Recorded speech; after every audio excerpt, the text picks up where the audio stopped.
इस वीडियो में अपन work energy power के बारे में पढ़ेंगे। देखिए, वर्क एक्चुअल में होता क्या है। In everyday life we consider some usual physical और मेंटल लेवल्स वर्क। हम डेली लाइफ में क्या सोचते हैं कि जो भी हम फिजिकल वर्क कर रहे हैं, जैसे हम कोई मान लो कोई मजदूर वर्क कर रहा है, कोई खाना बना रहा है, कोई मेंटल लेवल मतलब कोई पढ़ रहा है सुबह से लेकर शाम तक, तो हम क्या बोलते हैं कि वो बंदा वर्क कर रहा है, वो काम कर रहा है। But consider the following activities: a boy riding a bicycle, a man moving on a staircase, a student studying, and a coolie carrying weight on his head. In all the above activities, we see that the person involved is doing lot of mental or physical labor.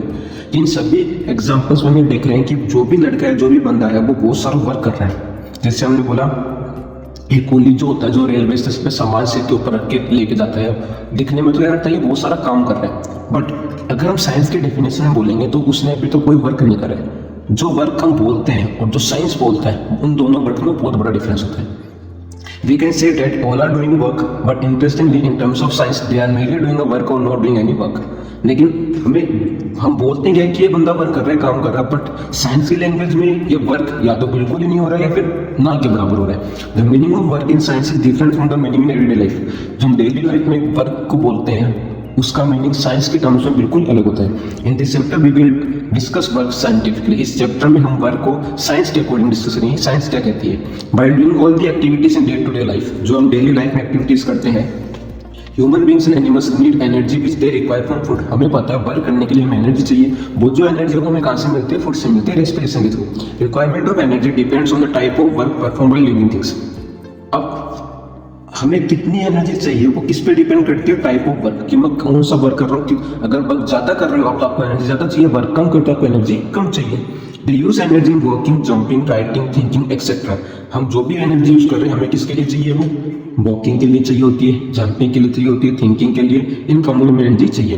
We will see the relation between work and energy. इस chapter में हम work और energy का एक relation भी देखेंगे कि work और एनर्जी में क्या रिलेशन होता है। Similarly we will see the relation between work and energy. Machines like fan, TV, refrigerator, washing machines, car, bus, etc. also need energy for doing work. कि जो भी जैसे फैन हो गया, टीवी हो गया, इनको वर्क करने के लिए, काम करने के लिए क्या चाहिए? एनर्जी चाहिए होती है। And one more physical quantity power is also to be discuss in this chapter. और हमें इस चैप्टर में पावर के बारे में पढ़ना है। We will see how this three terms work, energy, power are related to each other.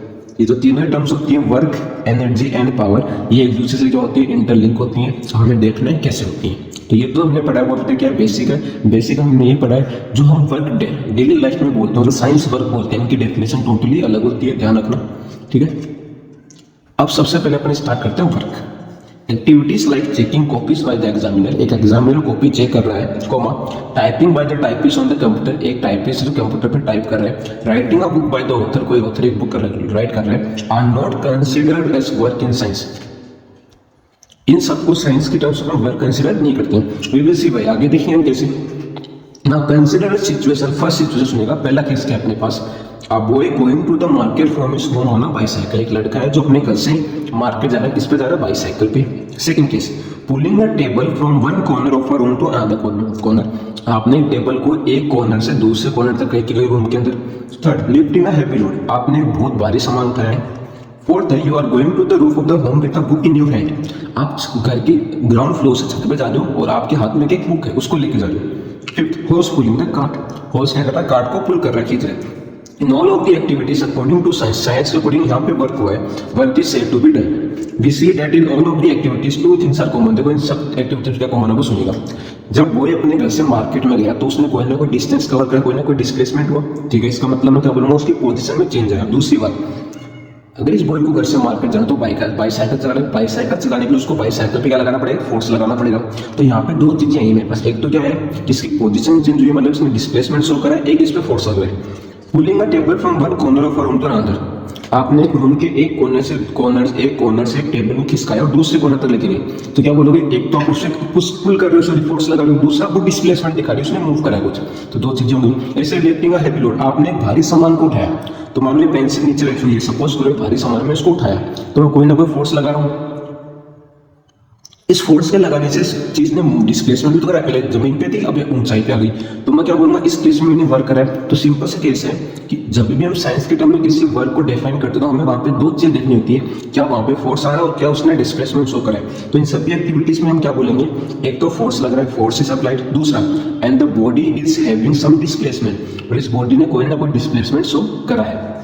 It means when a force is applied, the body moves, then we say that work is done. तो हम क्या बोलते हैं, किसी body पे हमने force लगाया, body move कर गई, तो हम क्या बोलेंगे, वहां पे वर्क हुआ है अकॉर्डिंग टू साइंस। तो according to science work is defined as, definition सुनिएगा, work is said to be done when a force is applied on a body and the body moves in the direction of the force. कि work कब होगा, जब मैंने किसी object पे force लगाया और वो बॉडी मूव करना शुरू कर गई, तो हम क्या बोलूंगा, वहां पे वर्क हुआ है। और work is said to be done when a force on a body produce displacement. जैसे मान लो मेरा पेंसिल रखी हुई है, मैंने इस पे यहाँ से फोर्स लगाया और ये ऐसे मूव कर गई, इसका मतलब मेरे फोर्स लगाने से इस पेंसिल में कुछ ना कुछ डिस्प्लेसमेंट हुआ है। तो यहाँ पे क्या हुआ है, वर्क हुआ है।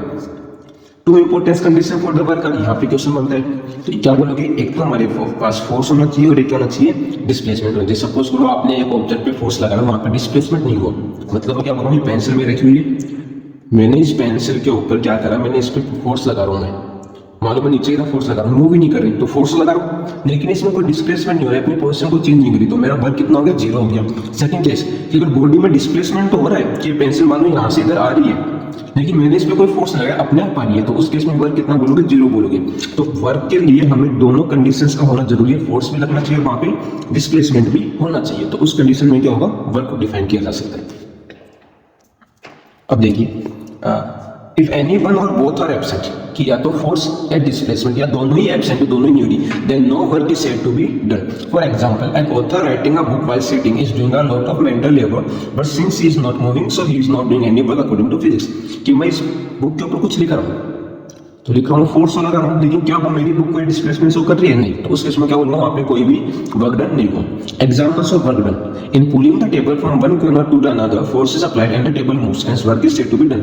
मैंने इस टेबल को यहाँ से लेके यहाँ तक मैंने इस पे फोर्स लगाया, तो फोर्स लगाने से क्या होगा, इसके अंदर यहाँ से लेके यहाँ तक का क्या आ चुका है, डिस्प्लेसमेंट आ चुका है।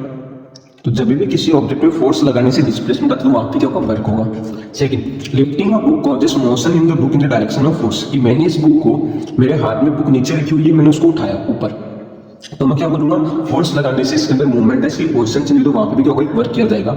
थर्ड, हमारे पास है एक फोर्स, एक कार्ड को मूव कर रहा है, खींच रहा है, पुल कर रहा है, तो फोर्स इस कार्ड पे किधर फोर्स लगेगा, फोर्स इस कार्ड को आगे की तरफ खींच रहा है, तो फोर्स कहां पे हो गया, फॉरवर्ड डायरेक्शन में हो गया। ऐसे ही इस कार्ड का डिस्प्लेसमेंट भी क्या होगा, ये भी आगे की तरफ आती, तो फोर्स भी लग रहा है और डिस्प्लेसमेंट भी हो रहा है, तो हम क्या बोलेंगे, यहाँ पे वर्क किया गया है। नेक्स्ट हमारे पास है, जो हम वर्क कर रहे हैं वो किस पे डिपेंड करता है, तो वर्क डिपेंड करता है एक तो हमारा मैग्नीट्यूड ऑफ फोर्स, कि हम कितना ज्यादा फोर्स लगा रहे हैं। अगर फोर्स कम होगा तो वो डिस्प्लेसमेंट कम होगा, अगर फोर्स ज्यादा होगा तो डिस्प्लेसमेंट भी क्या होगा, ज्यादा होगा। तो एक तो वर्क किस पे डिपेंड करता है, हमारे फोर्स के ऊपर। Work done by the force depends directly on इस मैग्नीट्यूड, कि जो भी हम वर्क कर रहे हैं वो किस पे डिपेंड करता है, फोर्स के मैग्नीट्यूड पे डायरेक्टली डिपेंड करता है। मतलब जितना ज्यादा फोर्स होगा उतना ही वर्क ज्यादा होगा, जितना कम फोर्स लगाओगे वर्क डन उतना ही कम होगा। If large amount of force applied then the work is said to be done provided that the body is displaced, कि अगर आप बहुत ज्यादा फोर्स लगा रहे हो तो हम क्या बोलेंगे, बहुत ज्यादा अमाउंट में वर्क हुआ है, बस कंडीशन क्या है, वहां पे डिस्प्लेसमेंट भी होना चाहिए। सेकंड है displacement of a body, work done depends directly on the displacement covered by the body in the direction of force. मतलब जिस दिशा में आप फोर्स लगा रहे हो, अगर उसी दिशा में ऑब्जेक्ट ज्यादा मूव कर रहा है तो वहां पे भी होगा, वर्क डन ज्यादा होगा। The body travels larger distance displacement due to application of the force then the work done will be more. अगर ज्यादा डिस्प्लेसमेंट होगा तो वर्क भी क्या होगा, तो अगर मैं यहाँ लिखूं कि जो वर्क हमारा वो किस पे डिपेंड करता है, तो डायरेक्टली प्रोपोर्शनल टू फोर्स, कि अगर फोर्स बढ़ेगा तो वर्क भी बढ़ेगा, एंड जो भी हमारा वर्क है वो किस पे डिपेंड करता है, डिस्प्लेसमेंट भी डायरेक्टली डिपेंड कर रहा है। मतलब अगर डिस्प्लेसमेंट बढ़ा तो वर्क डन भी क्या हो जाएगा, ज्यादा हो जाएगा। ये दो कंडीशन हमें ध्यान रखनी है। तो ये जो हमने चीजें पढ़ी है बेसिक वर्क के बारे में, कि वर्क होता क्या है, वर्क के लिए क्या क्या कंडीशंस नेसेसरी होती हैं, वर्क इन चीजों पे डिपेंड करते हैं।